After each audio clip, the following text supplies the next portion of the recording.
Good morning all of you.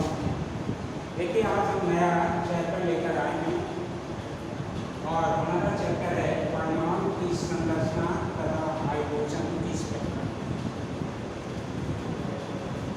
तो यहाँ पर इसमें देखिए सबसे पहले क्या है, हम परमाणु जानते हैं, परमाणु क्या है, अणु क्या होते हैं। चैप्टर शुरू करने से पहले हम परमाणु के विषय में जानने का प्रयास करेंगे। तो देखिए प्रत्येक पदार्थ छोटे छोटे सूक्ष्म कणों से मिलकर बना होता है जिसमें परमाणु होते हैं और इन्हीं परमाणुओं के परस्पर मिलने से अणुओं का निर्माण होता है। दोबारा सुनिए, प्रत्येक पदार्थ छोटे छोटे सूक्ष्म कणों से मिलकर बना है जिन्हें परमाणु कहते हैं और यही परमाणुओं के परस्पर मिलने से अणुओं का निर्माण होता है। अब इसके बाद आता है हमारा रदरफोर्ड का एल्फा बैंड प्रतिबंध है। रदरफोर्ड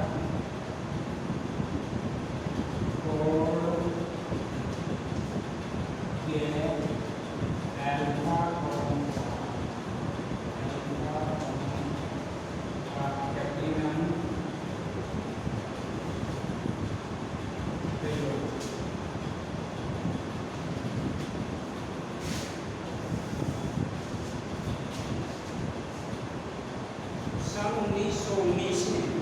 रदरफोर्ड ने परमाणु संरचना को जानने के लिए एक महत्वपूर्ण प्रयोग किया जिसे रदरफोर्ड का एल्फा फॉर्मूला प्रतिबंध प्रयोग कहते हैं। इसमें क्या होता है कि उन्होंने इसलिए फिगर दिया था,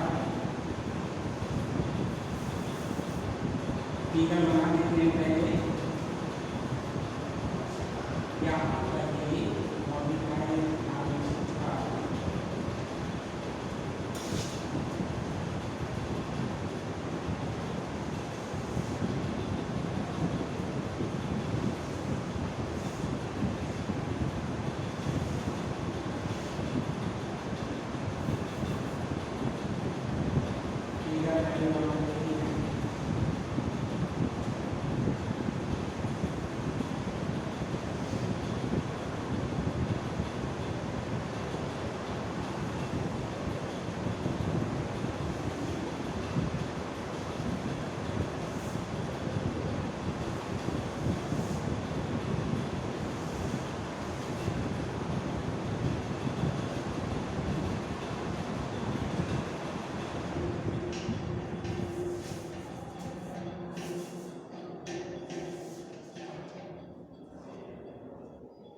देखिए उन्होंने इस प्रयोग को करने के लिए एक टीका दिया।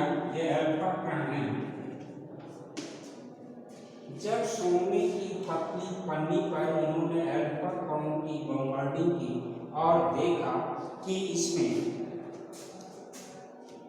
कुछ कण, अधिकांश कण इस पन्नी को पार करके सीधे निकल जाते हैं, कुछ जो अपने मार्ग से विचलित हो जाते हैं तथा कुछ कण इससे प्रतिकर्षित होकर वापस लौट आते हैं। देखिए उन्होंने रदरफोर्ड ने एल्फा कणों के पैटर्न के लिए जो अपना प्रयोग दिया, एक्सपेरिमेंट किया, उसके आधार पर उन्होंने ये चित्र दिया। इन्होंने इस चित्र के माध्यम से समझाने का प्रयास किया गया है जब किसी धातु यानी सोने की पतली पन्नी पर एल्फा कणों की बमबार्डिंग की और देखा कि इसमें अधिकांश कण इस पन्नी को पार करके सीधे निकल गए, कुछ एल्फा कण जो है कुछ यानी न्यूट्रॉन या अधिक कोण बनाते हुए अपने मार्ग से विचलित हो गए और कुछ कण इससे प्रतिकर्षित होकर वापस लौट आए। और इस प्रयोग के आधार पर रदरफोर्ड ने निम्न निष्कर्ष प्राप्त किए। तो पहला क्या था, उन्होंने देखा कि अधिकांश एल्फा कण स्वर्ण पन्नी से बिना विचलित हुए सीधे निकल गए। इससे स्पष्ट होता है कि परमाणु का अधिकांश भाग खोखला है। दूसरा उन्होंने देखे कहा कि चूंकि अल्फा कण धनावेशित होते हैं, ठीक है, अतः कुछ कण छोटे छोटे कोण बनाते हुए अपने मार्ग से विचलित हो गए, जिससे स्पष्ट होता है कि ये कण किसी धनावेशित वस्तु द्वारा यानी किसी धनावेशित वस्तु द्वारा विक्षेपित हुए। अगला पॉइंट उन्होंने ये रखा कि कुछ अल्फा कण 90 अंश से अधिक कोण पर अपने मार्ग से विचलित हो गए, ठीक है। तो इससे ये होता है कि जैसे कि देखिए इसका समस्त धनावेश परमाणु के अति सूक्ष्म स्थान पर केंद्रित है, जिसे हम नाभिक कहते हैं, और जो अल्फा कण नाभिक के जितना निकट होगा वो उतना ही अधिक बल से प्रतिकर्षित होता है, ठीक है। और नाभिक का आकार 10⁻⁻14 मीटर कोटि का होता है। फिर उन्होंने अगला दिया पॉइंट कि रदरफोर्ड ने कूलाम के नियम के से विभिन्न कोणों पर प्रकीर्णित होने वाले अल्फा कोणों की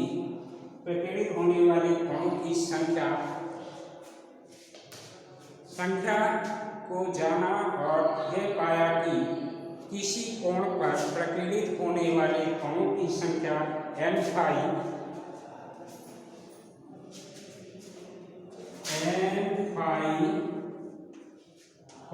साइन की पावर 4 पाई अपान 2 के समानुपाती होता है, अर्थात n phi equal 1 upon sine या 1 अपान साइन की पावर 4 पाई बाई 2। इस प्रकार इन्होंने ये निष्कर्ष निकाला। फिर से एक बार हम दोबारा सुन लीजिए। सबसे पहले प्रमाण क्या है? प्रत्येक पदार्थ अत्यंत सूक्ष्म अणु से मिलकर बना होता है, जिन्हें हम परमाणु कहते हैं, और इन्हीं परमाणुओं के परस्पर मिलने से अणुओं का निर्माण होता है। फिर रदरफोर्ड ने देखे क्या है, परमाणु की संरचना जानने के लिए एक महत्वपूर्ण प्रयोग किया, और उस प्रयोग के लिए देखे अल्फा कोण के प्रतिबिंब पर एक फिगर दिया, जिस पर देखे क्या है, जब किसी स्वर्ण पात्र पर या सोने की पतली पन्नी पर अल्फा कोण की बमबार्डिंग की जाती है, तो उन्होंने देखा कि अधिकांश कण पन्नी को पार करके सीधे निकल गए, कुछ अपने मार्ग से विचलित हो गए और कुछ प्रतिकर्षित होकर वापस लौट आए। अब इसी प्रयोग के आधार पर उन्होंने कुछ निष्कर्ष निकाले, जो इस प्रकार हैं। उन्होंने देखा कि अधिकांश कण स्वर्ण पन्नी को पार कर सीधे निकल गए, जिससे स्पष्ट होता है कि परमाणु का अधिकांश भाग खोखला है। दूसरा उन्होंने ये बताया कि चूंकि अल्फा कण धनावेशित है, अतः ये कण छोटे छोटे कोण पर विचलित होते हैं, जिससे ये स्पष्ट होता है कि ये कण किसी धनावेशित वस्तु से विक्षेपित हो सकते हैं। अगला उन्होंने ये बोला कि जब अल्फा कण 90 अंश से अधिक के कोण पर विचलित होते हैं, तो इससे ये स्पष्ट होता है कि देखिए परमाणु के भीतर एक अति सूक्ष्म भाग में कुल धनावेश स्थित है, जिसे हम नाभिक कहते हैं।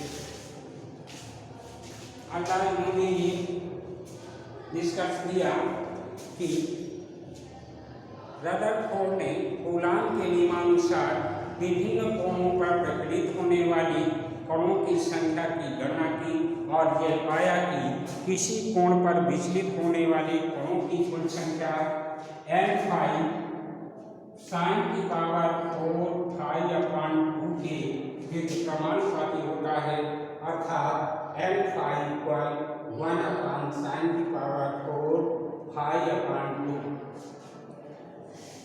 और इसके बाद उन्होंने हम आपको ये बोले दे रहे हैं कि देखिए अगर भिन्न भिन्न धातुओं के नाभिक में धनावेश की मात्रा भिन्न भिन्न होती है। अब इसके आगे हम अगले वीडियो में मिलेंगे, तब तक के लिए नमस्कार।